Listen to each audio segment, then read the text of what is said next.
A drone equipped with ground-penetrating radar has just swept across the most contested mountain in biblical history, uncovering geometric shapes, deep chambers, and uncanny stone patterns beneath barren rock, evidence that challenges everything experts assumed about Mount Sinai's true location. If these lines are not a geological fluke, they could rewrite the story of the Exodus and topple centuries of scholarship overnight.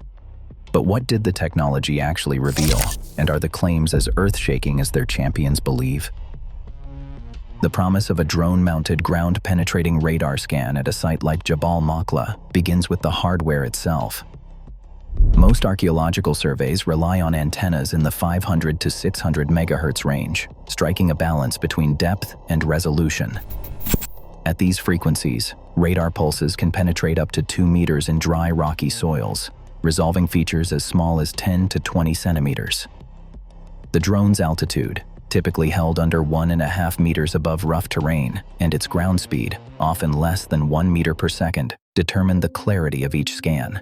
Every pass is logged with GPS and inertial data, creating a digital map of the flight path and ensuring that no patch of ground is missed. But the physics of radar imaging introduces its own set of risks.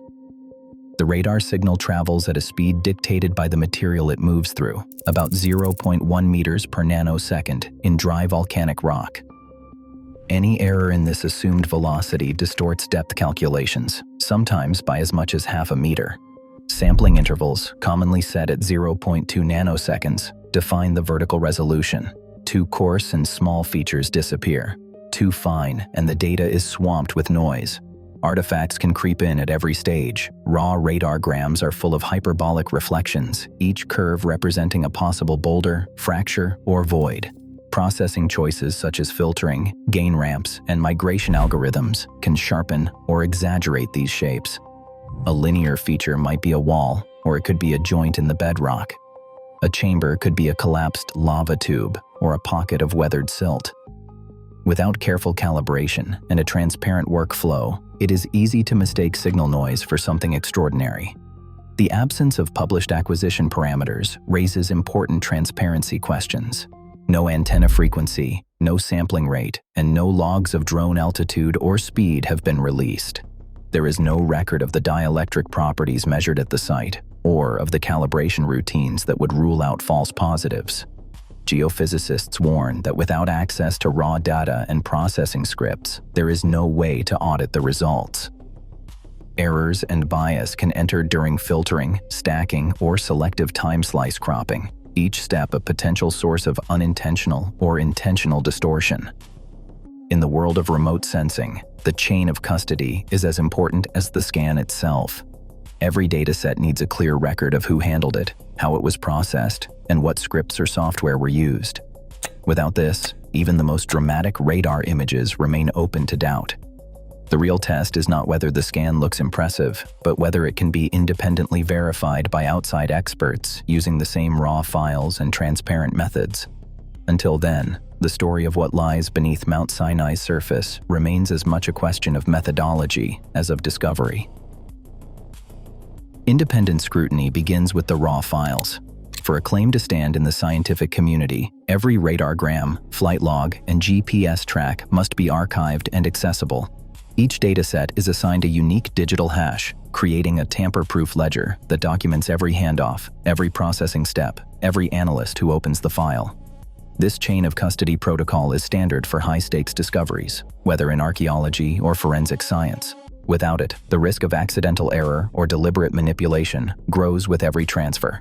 Verification is not a matter of trust. It is a matter of replication. External geophysicists with no stake in the outcome must be able to download the original radar scans, check the antenna frequency, and confirm the drone's altitude and speed for each pass. They run the same processing scripts, line by line, and compare the results. If the anomalies, straight lines, chambers, and geometric shapes survive a blind audit, their signal-to-noise ratio must clear a strict threshold. In geophysical practice, a minimum of 10 decibels separates real features from background clutter. Anything less could be an artifact of noise, not evidence of buried structures. Open data release means more than a few selected images. It requires uploading the entire survey, including segments that show only blank rock or unremarkable voids. Audit metrics are published alongside, detailing how many scans were processed, what percentage showed anomalies, and how interpretation choices, like gain adjustments or migration algorithms, affected the outcome. This transparency allows independent teams to reprocess the data using alternative methods, flagging any features that appear only in one workflow or vanish under stricter filters. A reproducible workflow is the backbone of credible discovery. From the moment the drone lifts off, every parameter, including antenna frequency, sampling interval, ground speed, and flight altitude, is logged and bundled with the raw data. Processing scripts are shared as open-source code, not proprietary black boxes. The entire pipeline, from raw radargram to final interpretation, is laid bare for outside review. Only through this level of transparency can extraordinary claims about what lies beneath Mount Sinai be tested, challenged, and, if the evidence holds, accepted as fact. Paul's letter to the Galatians, written in the middle of the 1st century, contains a line that has puzzled scholars for generations. Mount Sinai is in Arabia. In Paul's day, the boundaries of Arabia stretched far beyond today's map. Roman provinces cut across the deserts, and the term Arabia could mean the Sinai Peninsula, the mountains east of the Gulf of Aqaba, or the great tracts of land held by the Nabateans. The ambiguity of ancient geography leaves room for debate, but it also opens a door to re-examine the traditional assumptions about the mountain's true location. The biblical story places Moses in exile in the land of Midian, a region that ancient maps situate east of the Gulf of Aqaba, deep in what is now northwestern Saudi Arabia. This is the same territory that modern explorers have linked to Jabal Maqla and Jabal al-Lawz. For those seeking a literal match between scripture and landscape, the journey from Egypt to Midian and then to the Mountain of God follows a route that bypasses the Sinai Peninsula entirely. The old caravan roads, etched into the sand and stone, trace a path from the Nile's delta, around the tip of the Red Sea, and into the heart of Arabia. Centuries after Paul, the Roman administrative borders blurred the lines even further. Arabia Petraea encompassed both the Sinai Peninsula and parts of what is now Saudi Arabia. This overlap means that Paul's reference could point in either direction, fueling arguments on both sides. But for those who read the Exodus account as a real journey, the Arabian mountains offer a plausible backdrop. The land of Midian, with its springs and pastures, fits the story of Moses' flight and long years as a shepherd. Ancient texts, maps, and even the names of local tribes reflect a shifting landscape of borders and allegiances. The Nabateans, the Edomites, and the Midianites all left their mark on the region, and their histories are woven through the biblical narrative.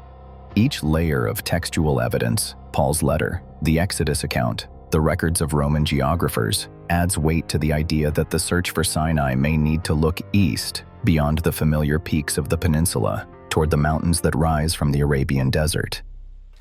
Jabal Maqla rises from the desert floor, with a summit capped in black volcanic rock, drawing the eye from miles away.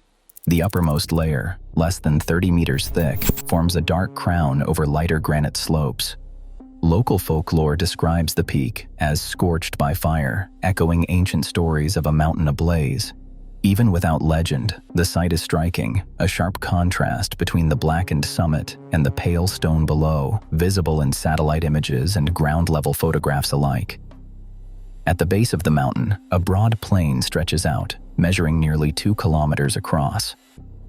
Unlike the narrow wadis of the Sinai Peninsula, this open ground could hold thousands, matching descriptions of a vast encampment. Explorers have measured the plain's dimensions, noting its flatness and the natural boundaries formed by surrounding ridges.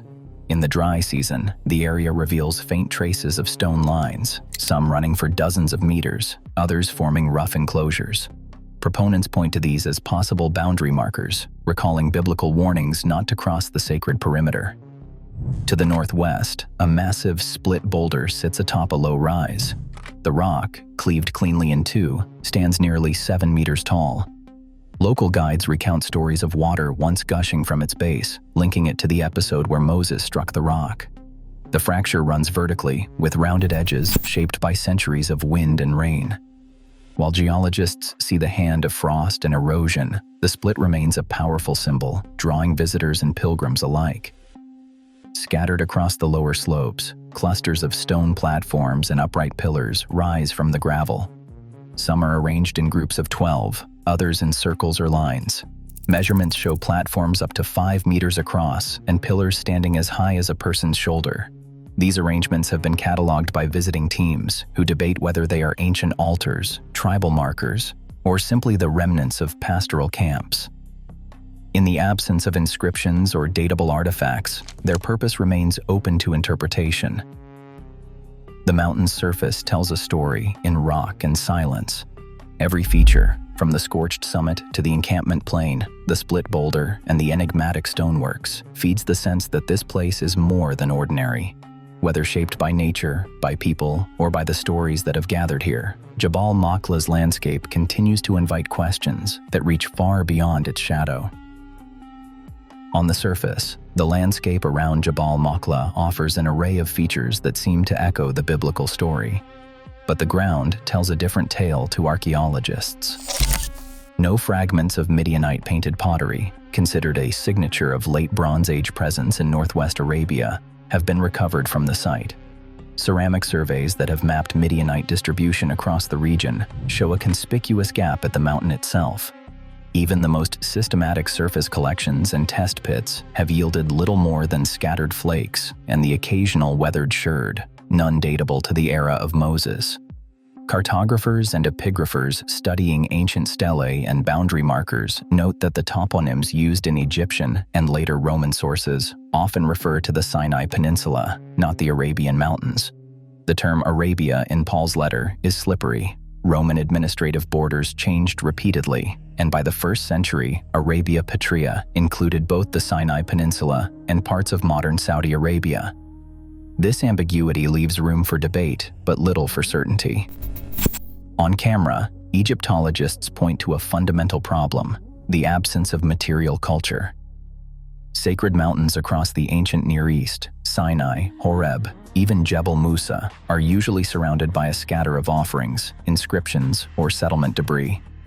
At Jabal Maqla, the expected late Bronze Age layer is missing. Without diagnostic artifacts or stratified remains, the case for the Arabian mountain rests more on circumstantial landscape features than on datable evidence. That gap in the archaeological record raises a warning flag for those hoping to tie the site directly to the Exodus narrative. Rock can play tricks on even the most sophisticated instruments. In volcanic landscapes like Jabal Maqla, nature engineers its own illusions. Columnar jointing, formed as lava cools and contracts, produces long, straight fractures that run for meters, sometimes meeting at right angles, mimicking the outlines of walls or corridors. Over thousands of years, frost wedging and thermal expansion pry these cracks wider, splitting boulders and carving angular voids that radar will faithfully record as geometric shapes. A geomorphologist examines the radar slices and points to the physics of basalt. High iron content and dense crystalline structure absorb radar energy, creating patches where the signal fades, suggesting empty chambers that may be nothing more than zones of heavy attenuation. At 500 megahertz, the radar's Fresnel zone, the smallest feature it can resolve, spans nearly 20 centimeters. Anything smaller blurs into the background, while larger features can appear sharper or straighter than reality, especially when processed with aggressive gain or filtering. Joints and diaclases in the andesite cap reflect radar pulses with a clarity that rivals masonry. Even the most advanced algorithms cannot always distinguish a natural fracture from a buried wall. Without excavation or core samples, every apparent chamber or alignment must be viewed with caution. The verdict from the rocks is clear. Geology alone can produce patterns that look engineered, and radar, powerful as it is, cannot settle the question without ground truthing. In the deserts of northwestern Arabia, the past leaves only the faintest marks. Nomadic encampments vanish quickly, erased by wind, rain, and shifting sand. Hearths built from loose stones can be scattered in a single season. Organic waste, such as animal bones, wood ash, and scraps of hide crumbles and blows away, leaving nothing for archaeologists to sift after a few centuries. Even pottery, the most durable trace of ancient life, is rare in these settings. A single year's occupation by thousands might leave behind only a handful of sherds, quickly buried or trampled by later travelers. Over the course of 3,000 years, the land is reused again and again, each new generation disturbing or blending the traces of the last. This is not unique to Arabia. Across the world's great deserts, entire trade routes have faded into near invisibility, detectable only by the most sensitive tools. LiDAR in the jungles of Central America has revealed lost cities beneath the trees, but in the open desert, even advanced ground-penetrating radar struggles to find what time has erased. The emptiness at Jabal Maqla is not an anomaly, it is the rule for nomadic peoples.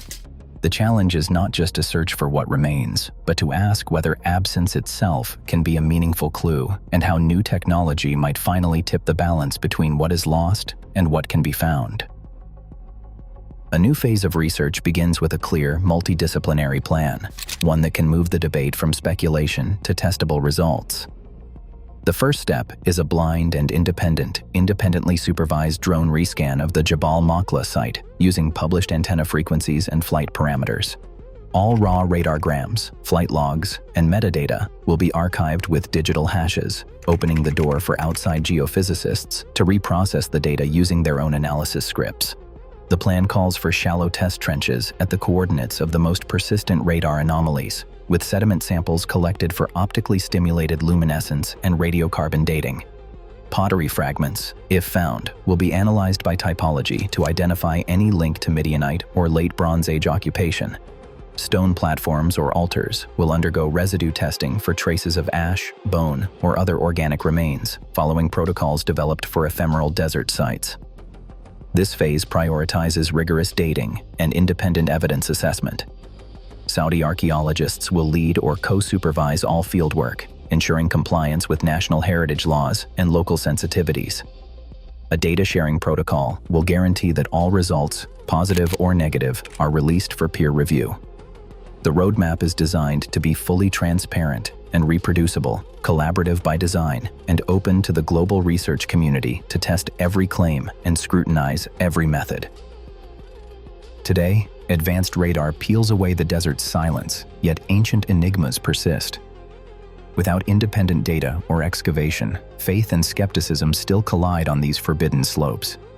Each new scan tests the boundary between belief and evidence. As technology sharpens, so does the question, how much mystery are we willing to surrender in the search for sacred truth? Share your thoughts below.